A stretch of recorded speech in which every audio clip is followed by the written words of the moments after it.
people have been preparing for a journey into the depths of comedy's uncharted territory as the illustrious actor and comedian Katt Williams descends upon the Mechanics Bank Theater. On December 28th, he will grace the stage as part of his captivating The Dark Matter tour, promising an evening of humor that transcends boundaries and dares to challenge the status quo. This tour is drawing a lot of attention to him, and it's rumored that he's planning to include even more controversial content than in his October show. This has led some to speculate that he might become a target for the industry's elite figures. That belief is strengthened by some of the negative reactions that have trailed Katt Williams' past shows. Notable among those was his October show, which appeared to have opened to strong reactions from both fans and haters. Here's some recap on that. At the Ocean Center in Daytona Beach on a Friday evening, a succession of comedians commanded the stage, dishing out their distinct flavors of humor, each lasting a generous 12 to 15 minutes. While their styles varied, not a single one failed to elicit laughter, keeping the audience in stitches throughout the night. The humor even extended to playful jests about audience members, poking fun at white-on-white seat disputes. Yeah, I feel you.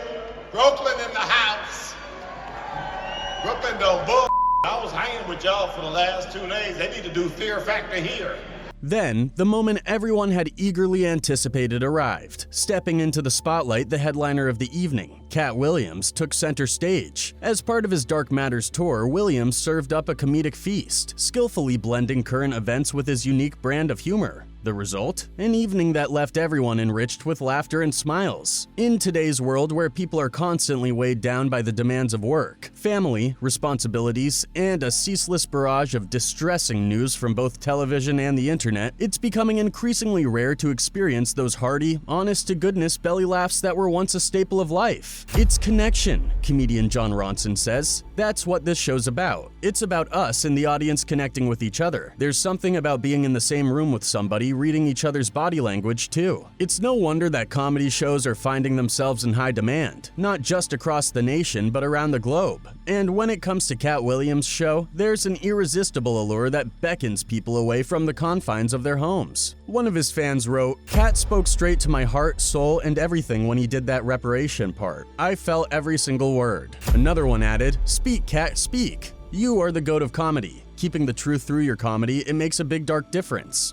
Some astutely observe that people are indeed hungry, but not for sustenance in the traditional sense, no. They hunger for relief from the ceaseless bleakness. They yearn for a bit of levity, a touch of equilibrium in a world that often feels unbalanced. Reflecting on the humor icons of the 80s and 90s, it's easy to see why they hold such a special place in our memories. Eddie Murphy's Raw, Bill Cosby's Jeffery on the Plane, and the classic chocolate cake for breakfast routines, the unhinged brilliance of Sam Kinison and the timeless wit of Rodney Dangerfield, the thought-provoking comedy of George Carlin, and the observational humor of Jerry Seinfeld. And who could forget the antics of Gallagher smashing watermelons live on stage? Perhaps it was the tumultuous times of the 70s and early 80s that drew people to the illuminating and laughter-inducing talents of these comedians.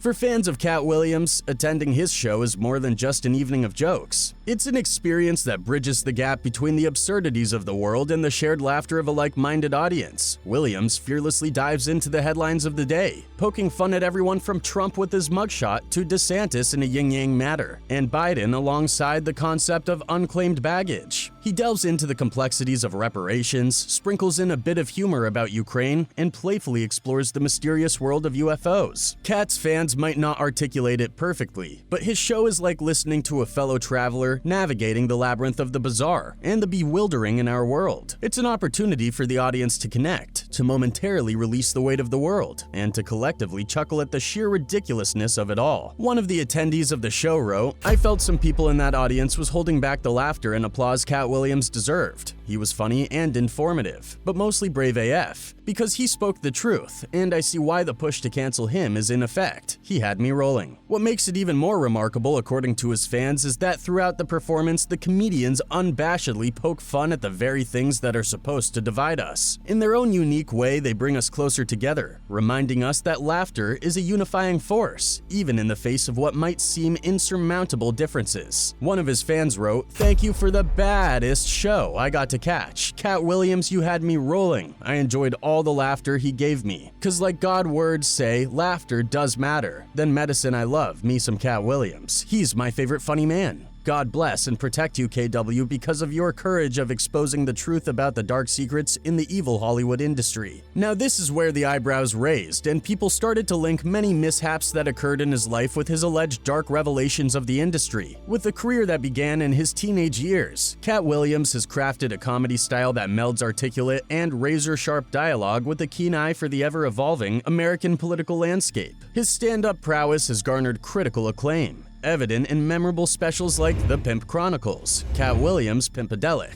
American Hustle, Katt Apocalypse, Katt Williams' Great America, and the most recent Katt Williams' World War III on Netflix. He said in one of his comedy shows, quote, "The past is something for you to learn from, and the future is something that you hope is going to happen. But I'm always speaking to my actual fans in present tense." But Katt Williams' talents don't stop at comedy. He has also etched his name into the world of acting, kicking off his journey with a guest spot on NYPD Blue in 2002, before making a memorable mark as Money Mike in his first feature film Friday After Next. His presence has graced numerous TV series and films, including Father Figures, Norbit, Scary Movie 5, Epic Movie, Cats and Dogs, The Revenge of Kitty Galore, and iconic appearances in The Boondocks and Wild 'N Out.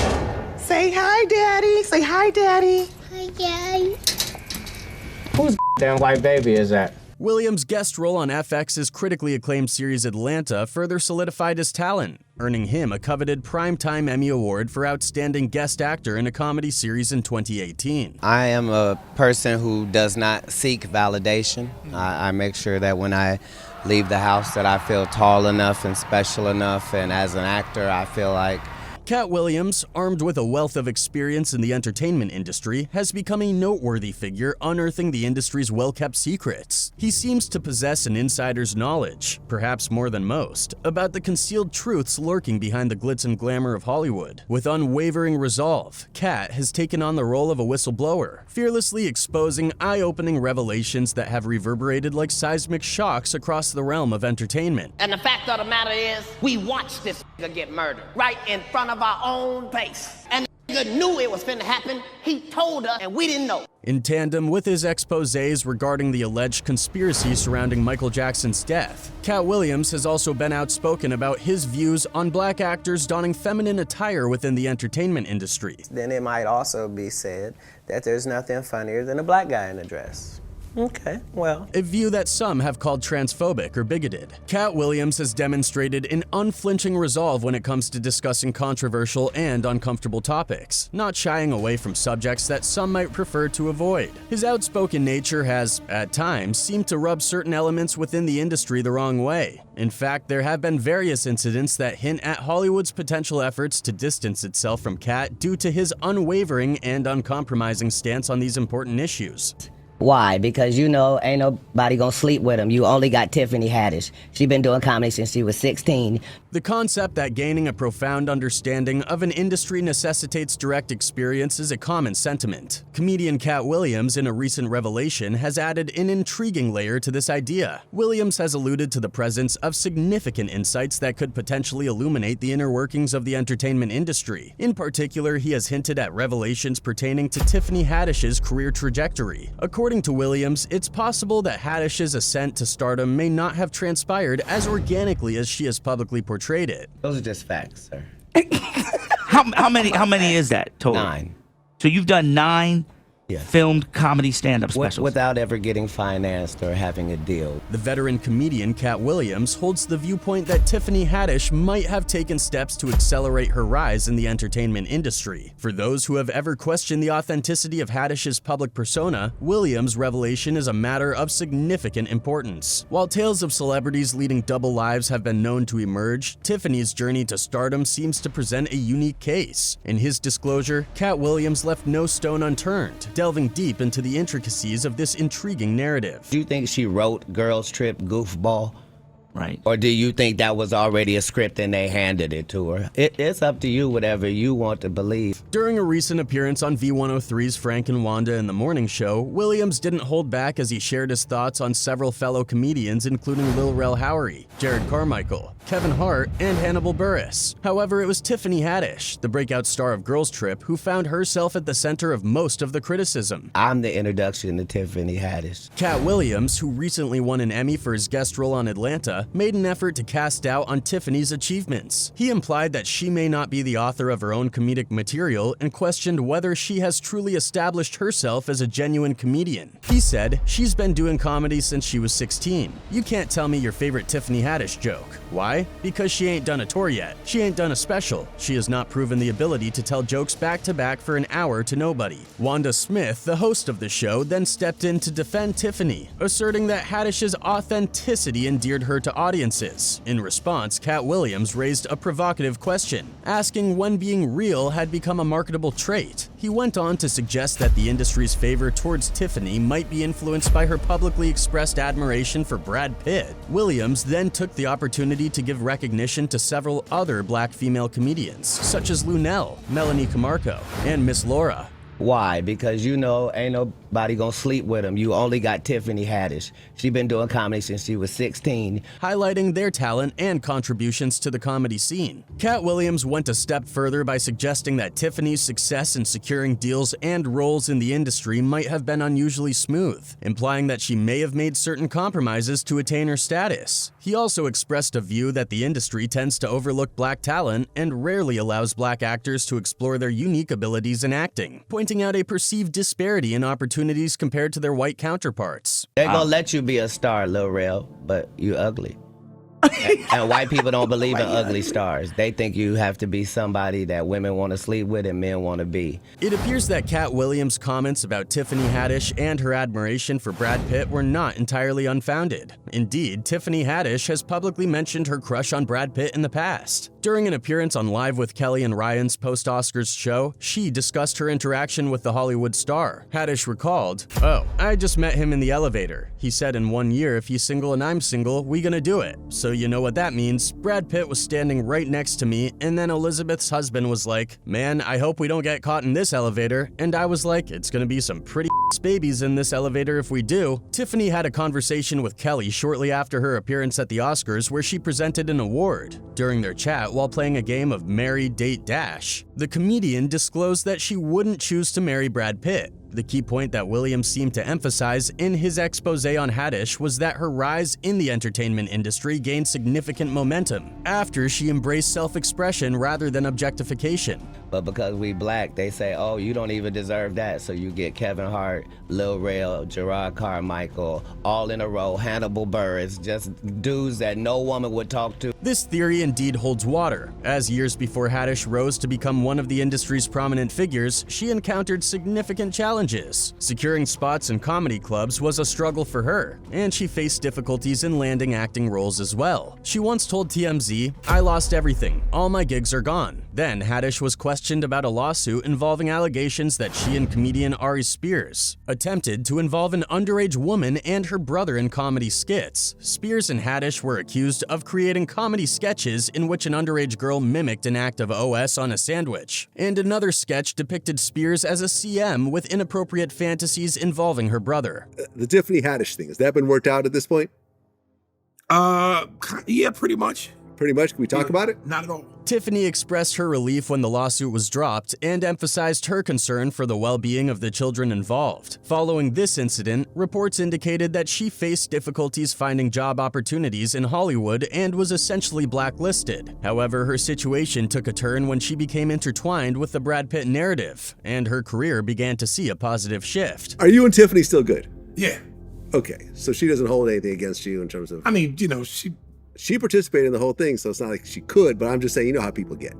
Now this is just the one thing Katt pointed out. In another interview, this time with Jamal Finkley on his YouTube channel Black Tree, Katt is said to have divulged more about the alleged dress-wearing scheme that you might be familiar with. Katt shared his perspective on the contentious issue of Kevin Hart wearing a dress in his SNL skit, underlining that Kevin wasn't the only one involved in this supposed situation. He claimed that Eddie Murphy and Jamie Foxx were right there beside him, keeping him company in what some have perceived as a controversial practice in the entertainment industry. Let's be very, very clear.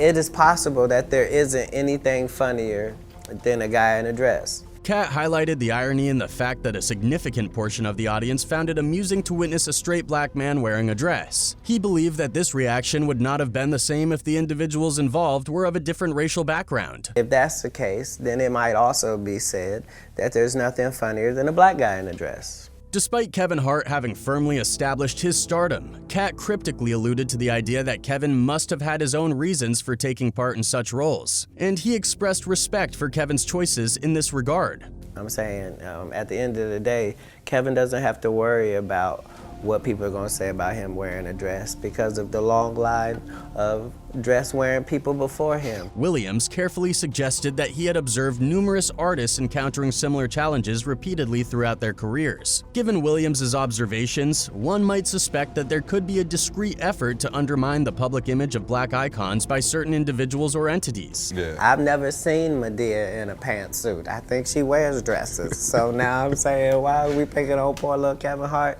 Because it was his turn next. In addition to his previous revelations, Williams exposed the existence of a secret society called the Illuminati, which he claimed faces significant opposition from within the black community. The implication here is that The Guardian, by indirectly corroborating his claims and revealing the society's name and some of its prominent members, has lent credence to his assertions about this secretive organization. He said, quote, "It is the most elite club in the world. This is the Good Club, the name given to the tiny global elite of billionaire philanthropists. The names of some of the members are familiar figures: Bill Gates, George Soros, Warren Buffett, Oprah Winfrey, David Rockefeller, and Ted Turner. But there are others too, like business giants Eli and Edith Broad, who are equally wealthy but less well known." While Williams disclosed significant aspects of the agenda he believed to have originated from the elites, he issued a warning to fellow black artists, advising them to exercise caution and be wary of the potential influence or involvement of this secretive club. It's not necessary for us to stir up that hornet's nest unless we intend to get stung a million times. While it may sound somewhat exaggerated, the pimp emphasizes that his intended audience should heed his advice because he believes he has a deep understanding of the situation, having allegedly experienced the consequences of this supposed manipulation for many years. So I didn't understand that. They had to sting me a million times. I'm still not going to join, but I respect it a little more. According to Katt, he wasn't the sole individual dealing with challenges and adversity, which is why he felt it was necessary to let go of certain matters for the sake of his own well-being. So I know how much they talked about Martin Luther King, and I know what they end up doing to him. I know this same story about Jesus and a few of my uncles. After enduring hardships for an extended period, Williams explained that he eventually came to a stark realization. He recognized that his outspoken nature, coupled with his candidness in addressing grievances, had exposed him to intense backlash. Although he hadn't initially anticipated the extent of hostility directed towards him, this experience expanded his perspective. He now comprehends that his actions, which he once considered as truthful but possibly irresponsible, were being manipulated and leveraged against him, with the elusive Illuminati allegedly benefiting from this situation. So that doesn't mean I always make the right decisions, but I am going to stand by what I stand for. Indeed, Katt, known for his fearless approach, disclosed that he was privy to the true story of Bernie Mac and did not hesitate to share the industry's supposedly closely guarded secret surrounding this matter. And I know that the people that made money off Bernie Mac didn't like him. They hated his guts. Katt's revelation about his former idol may come as a surprise to some, but the next revelation is even more shocking. He claimed that Steve Harvey, everyone's favorite, has allegedly sold his soul to Hollywood. I think Steve Harvey's some stand-up man. No, he kissed the old girl who owned TV One. He used to kiss her. That's how he had the radio. It's undeniable that Katt Williams is widely regarded as one of the funniest comics of his generation, known for his unfiltered humor and energetic performances in blockbuster stand-up specials. However, despite his talent and ranking among Hollywood's comedy greats, Williams hasn't received the same level of mainstream exposure as some of his contemporaries. One of his supporters said, unlike Kevin Hart, he hasn't taken on leading roles in blockbuster movies, and he doesn't host a show like Steve Harvey. Being hopeless, he once even said, quote, "I'm just going to go ahead and announce my retirement from stand-up. I'm kinda done. I've already discussed it with my kids. I wasn't really going to do it on a Seattle street. I was going to Los Angeles and to do it in the offices of ICM or Live Nation." For some time, there was speculation that Williams had been blacklisted from the industry, which led to questions about why he hadn't achieved the same level of success as figures like Steve Harvey. It's worth noting that Williams and Harvey haven't been on good terms for over a decade, and there seems to be a significant reason behind their strained relationship. Well, you know, to be honest with you, Frankie, I didn't know nothing about this concept. When the promoter told me about it in October, I shot it down, because that ain't how I've ever promoted a show.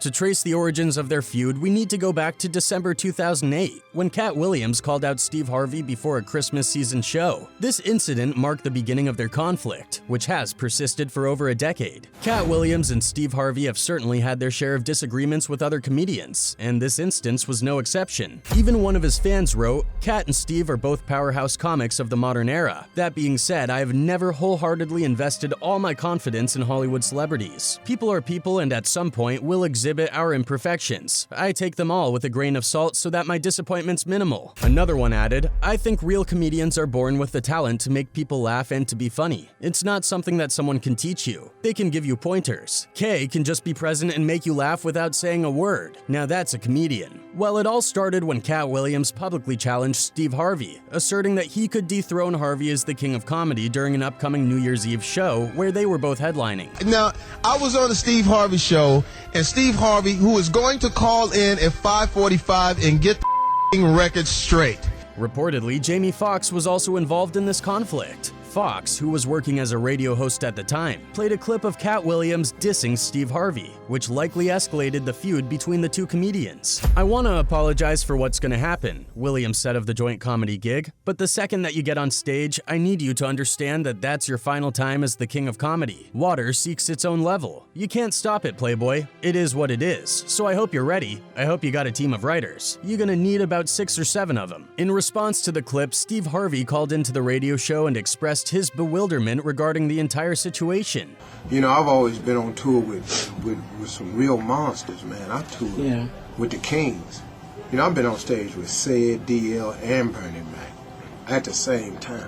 However, on the big night when the event arrived, Katt Williams came out swinging, delivering punches aimed at Steve Harvey's comedy reputation, as well as poking fun at his clothes and hair. Addressing the crowd, Katt Williams likely had some sharp and humorous remarks to make about Harvey during his performance. He said, "Please give it up for Steve Harvey. He's one of the best we've ever had," Williams told the crowd, "but he don't want no parts of this in no shape or form. I don't know why he came out here with all this money y'all spent on these tickets, and talked about a lady in the audience for 15 minutes, but won't talk about me the way I getting ready to talk about his blank made blank." You see, Katt Williams didn't have fame and fortune handed to him on a silver platter. He had to build his comedic empire from the ground up, starting in Avondale, Cincinnati. He honed his craft by performing stand-up comedy in various venues across the country, from the lively streets of Oklahoma to the vibrant stages of Oakland. Fearlessly, Katt delivered his routines, perfecting his unique style along the way through hard work and dedication. And act like ain't it happened. You in the middle of a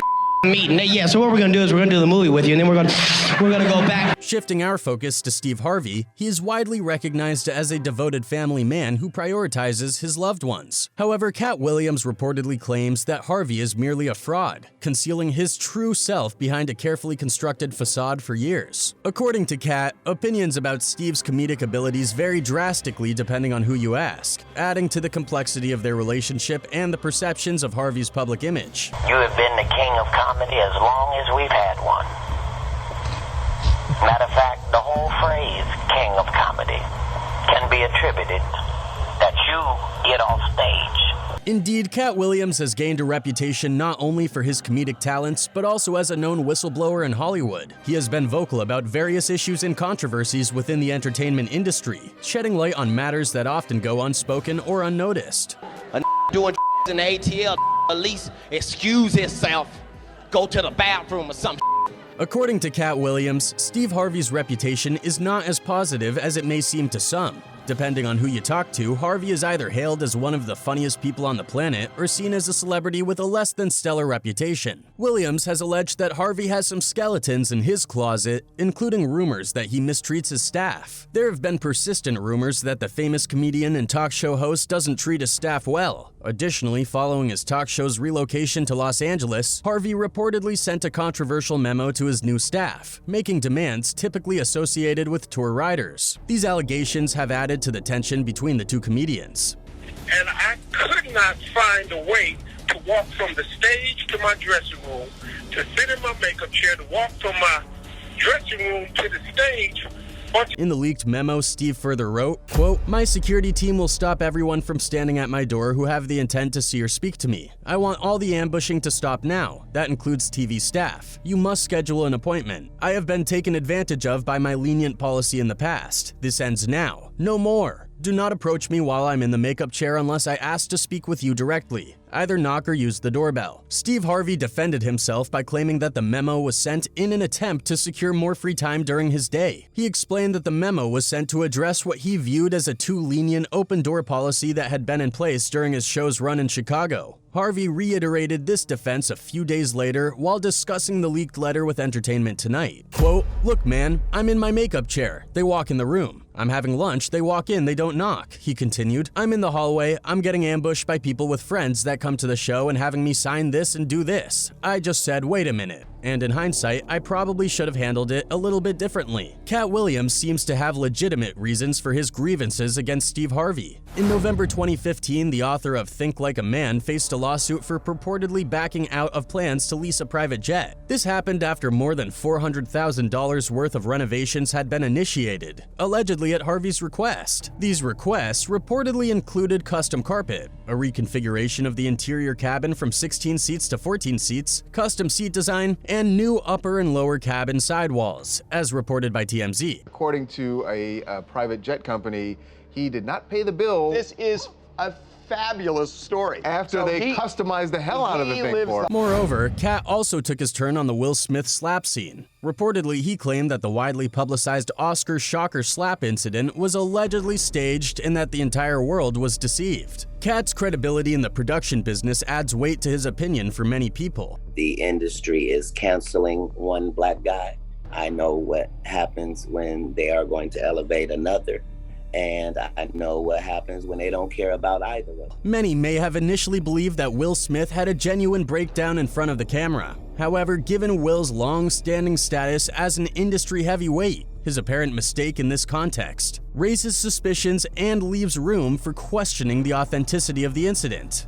There are 300 corporations that are a part of the Will Smith business operation. That is the $20 million a movie mega thing that Will Smith. However, at this point, you might have known that Katt Williams has become increasingly outspoken on various occasions, shedding light on what he believes Hollywood elites are truly up to. For this reason, many people believe that this has led to recent reports of him considering retirement from the entertainment industry. People believe that his plan to retire comes from his recent allegations. He has found himself in legal trouble, facing charges of burglary and trespassing, which have led to his confinement in an Atlanta jail. The arrest stems from suspicions of him breaking into a residence, as reported by the Associated Press. The alleged break-in occurred at a home in Noonan, located approximately 38 miles southwest of Atlanta. The homeowner reported the incident to the police, claiming that Mr. Williams gained entry by breaking into the home and that items were taken from the residence. The homeowner's name was not disclosed. It's worth noting that in July, gun charges against Katt Williams were dropped in connection with an incident that occurred in New York in November 2008. During that incident, he was pulled over by the police for driving a car without license plates, and a gun was discovered in the vehicle. Additionally, the comedian sought medical care later that same month after displaying suspicious behavior in Sumter, South Carolina, where his family resides. That's right. You're saying that if somebody pulls a gun, they're gonna not shoot you because you did what? However, his fans still believe that there might be some powerful forces behind all the recent attacks and his allegations, because Katt's recent tour has also ignited the matter.